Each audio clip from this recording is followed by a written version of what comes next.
안녕하세요. 동행쌤입니다. 오늘은 이혼 후에도 삶이 존재한다. 이혼 상담 필요성이란 칼럼을 준비했는데요. 영상 보시기 앞서 구독과 좋아요 부탁드립니다. 고맙습니다. 외도와 같은 참사를 겪은 부부들, 그리고 그 외에도 다양한 문제와 갈등을 가진 부부들은 이혼에 대한 욕구와 욕망이 강화되죠. 그런데 이혼도 준비된 이혼을 하라고 저는 강조합니다. 그 이유는 이혼 후에도 삶이 존재하기 때문이죠. 따라서 홧김에 이혼을 하거나 또는 감정 반사적으로 이혼을 선택하거나 혹은 자존심 때문에 이혼하는 것은 지양하는 것이 좋습니다. 제가 들어가 있는 이혼 커뮤니티에서 다양한 글들을 보면 이혼에 대해 후회한다는 소리는 거의 없습니다. 아마도 이혼을 선택한 거에 대해서 좀 후회한다 그러면 자존심이 상해서 그럴 것 같습니다. 그런데 글의 내용을 보면 뭐 힘들다, 괴롭다, 그립다, 뭐 미안하다 이런 이제 표현들이 많이 올라오거든요. 그런 거 보면 이제 간접적으로나마 이혼한 거에 대해서 좀 후회하는 그런 글이 아닐까 이렇게 생각이 됩니다. 특히 요즘처럼 이제 겨울이 지나고 이제 봄이 다가오면서 사람들이 뭐 나들이도 많이 가고 또 뭐 본 꽃 구경도 많이 가고 이럴 때 뭐 선남 선녀들이나 또는 남녀들이 쌍쌍으로 가는 걸 보면 이런 분들이 굉장히 주말 같을 때 힘들다, 뭐 괴롭다 이런 이야기를 많이 하는데요. 아마 이혼 후 삶에 대해서 예측하지 못하고 이혼 후에 이제 어쩔 수 없이 직면해야 되는 그런 상황 속에서 아마 이런 표현을 하지 않는가 그런 생각이 듭니다. 따라서 다시 제가 말씀드리지만 뭐 어떤 이유에서 이혼을 선택하든지 간에 이혼에 대한 욕구와 욕망이 강한 분들은 꼭 이혼도 준비해서 해라 이런 말씀을 꼭 드리고 싶습니다.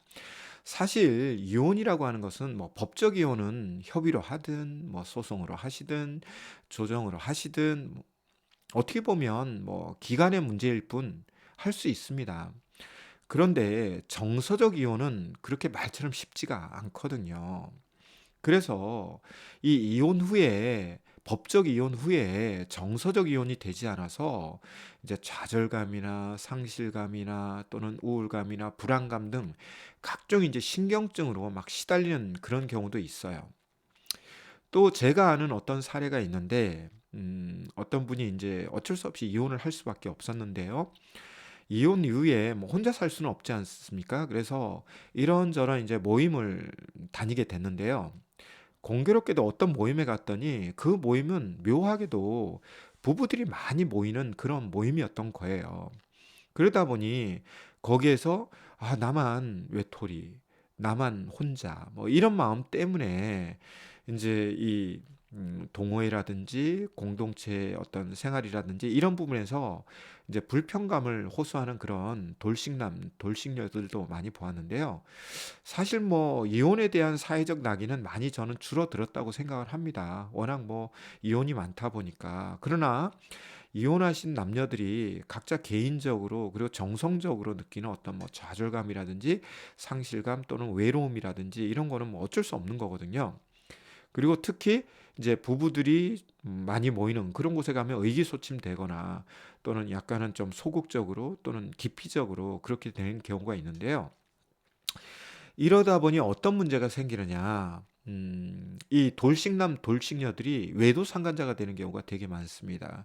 그리고 이런 돌싱남이나 돌싱녀들이 외도 상간자가 되는 그런 어떤 외도 관계가 이 어떤 부부에게 이제 벌어지게 되면 다른 어떤 외도 케이스보다 더 이제 최악인 경우가 많거든요. 그래서 예전 이제 영상을 여러분들이 검색해 보시면 아시겠지만 외도 관계 중에 굉장히 뭐 최악의 외도 관계는 이제 뭐 유부남 대 돌싱녀 이런 경우라고 제가 만든 영상도 있습니다. 사실 유부녀 대 돌싱남인 경우는 상대적으로 그래도 덜 취약해요. 그런데 유부남 대 돌싱녀는 굉장히 취약하더라고요. 왜 그러냐면 취약하다기보다는 뭐 최악인 경우가 많은데 이 돌싱녀들이 이혼하는 과정 속에서 이제 이혼에 대한 생리도 이제 학습 효과가 생기거든요. 그리고 그 가운데서 이제 전 배우자랑 밀당을 하면서 남자의 심리에 대한 것도 굉장히 빠삭하게 알게 됩니다. 그러다 보니 이 외도 행위자인 유부남에 대해서도 뭐 좋게 말을 하면 뒤에서 코칭이지만 나쁘게 말을 하면 가스라이팅을 많이 하는데, 또 이 유부남들이 또 좀 어리석어요. 어수룩하고. 특히 이제 사회적으로 되게 안정적인 이제 그 어떤 삶을 살아오신 분들이 있어요. 예를 들면 뭐 공무원으로 평생 살면서 큰 뭐 문제 없이 그냥 그 조직 사회 안에서 편안하게 생활했던 분들이 이제 은퇴 이후에 이런 이제 돌싱녀하고 엮이게 되면 굉장히 복잡해지거든요. 거의 뭐 이 외도와 직면한 부부의 삶이 뭐 파국, 파멸, 뭐 파괴되는 것은 뭐 당연하고, 또 그 외도 상간자와 외도 피해자 사이에 그 수많은 뭐 법적 공방도 있을 수 있고, 또는 뭐 소송까지는 안 간다고 하더라도 이 외도 관계를 끊게 하는 과정에서 외도 피해자들이 굉장히 스트레스를 많이 받습니다. 어쨌든 이 이혼 이후에 어떤 후회 또는 뭐 좌절, 상실 또는 고독, 이런 것들이 이제 다르고자 이제 외도 상간자가 돼서 어 유부남을 건드리는 그런 돌싱녀도 있고 유부녀를 건드리는 돌싱남도 있고 막 이래요. 그래서 이게 이혼으로 끝나지 않고 그것이 이제 외도로 이어지는 그런 경우도 있습니다. 한편 이제 이혼 후 너무나 괴롭잖아요. 이제 갑자기 미운 배우자라 하더라도 있다가 없으면 분명히 그 공허함도 있고, 이미 말씀드린 것처럼 좌절감도 있고 상실감도 있거든요. 그러다 보니까 아휴, 이혼 후에 다시 후회가 되면 이제 재결합을 시도하거나 아니면 다른 파트너와 함께 재혼을 선택하는 경우도 있는데요. 문제는 이 이혼 부부의 어떤 변화 없는 재결합, 또는 이혼 후에 삶의 변화 없이 재혼을 하잖아요. 그러면 어떤 삶이 될까요? 이혼 이전의 삶을 그대로 답습합니다. 심지어 재혼해서도 파트너만 바뀔 뿐 삶의 패턴은 전혀 바뀌지 않거든요. 결국 어떻게 될까요? 변화 없이 재결합하거나 변화 없이 재혼했을 때는 또다시 이혼으로 가는 잠시 징검다리를 밟았을 뿐이거든요. 그러니까 또 상처를 받게 되는 거죠. 특히 이제 변화가 필요한 부분들이 어떤 거냐, 뭐 외도라든지 가정폭력 또는 각종 중독 있죠. 또 성격 문제도 있고요.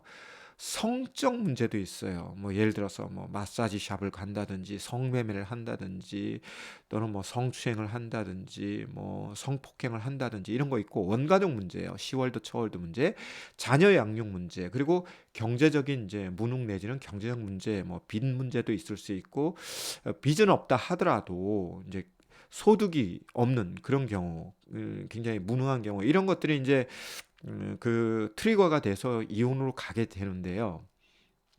이런 거에 대한 뭐 구조적인 그런 변화 없이 또 행위적인 변화 없이 재결합을 한다? 그거는 뭐 또다시 불구덩이에 들어가는 거죠. 특히 이 중에서 중독 문제가 매우 심각한데요. 중독에는 이제 외도라든지 술, 성, 도박, 게임, 약물 뭐 이런 것들이 있습니다. 행위 중독적인 부분도 있고 관계적 중독적인 부분도 있고, 그래서 이런 부분들은 그냥 막연히 그 변화라는 그런 개념으로 보다는 치유가 돼야 되는 거예요. 그러니까 뭐 그게 상담 치유가 됐든 약물 치료가 됐든 이게 필요하거든요. 따라서 이런 이제 변화 없이 뭐 재결합 또는 뭐 재혼 이런 걸 하면 또다시 어쨌든 불구덩이로 들어가는 것이다. 그리고 수렁에 빠지는 것이다. 늪으로 걸어 들어가는 것이다. 이렇게 이제 이혼하신 분들은 아시면 됩니다. 그리고 이제 법적 이혼 후에 정서적 이혼을 못하는 사람에 대해서 제가 이제 언급을 하다가 갑자기 이제 이혼 후에 변화되어야 될 상황에 대해서 이야기를 했잖아요.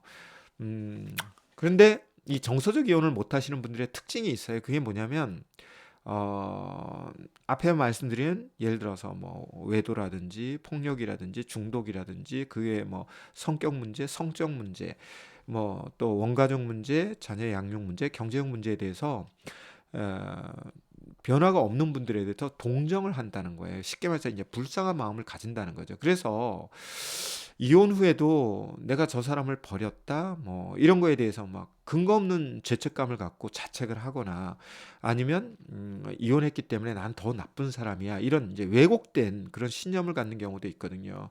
그럼 왜 이런 인제 왜곡된 신념을 갖게 되느냐? 그거는 자존감이 낮기 때문이에요.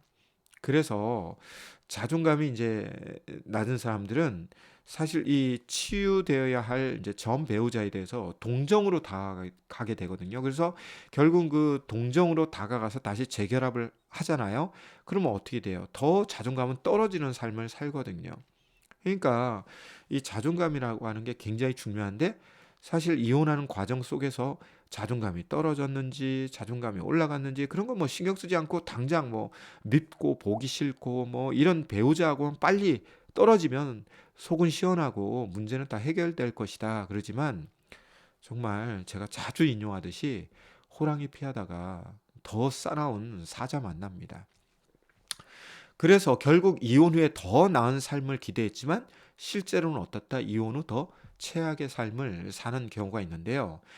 이것들이 인제 자녀들이 없을 경우에는 그래도 단순해요. 그냥 부부가 그 고통을 그냥 감내하든지 감수하면 끝인데 자녀들이 있을 경우에 인제 악영향이 인제 자녀한테 가는 거죠. 실제로 이혼 그 자체가 저는 자녀들에게 물론 상처가 될 수는 있지만 악영향이 간다 안 간다를 판단하기는 어렵다고 봅니다. 왜 그러냐면 정말 이혼 후에 오히려 이혼한 뭐 남자나 이혼한 여자들이 더 나은 삶을 자녀들과 함께 살잖아요. 그러면 잠시 이혼 때문에 상처는 받겠죠. 왜냐하면 이 분리라고 하는 것은 상처가 생기기 쉽기 때문에요. 그런데 분리 이후에 오히려 이혼 전보다 삶이 더 풍요로워졌다 그러면 자녀들에게 그렇게 악영향이 가지 않거든요. 그런데 이혼 후의 삶이 더 불행해졌다 그러면 그 불행해진 삶 때문에 악영향이 가는 거죠. 예를 들어서 그러면 이런 악영향이 안 가게 하려면 어떻게 할 거냐?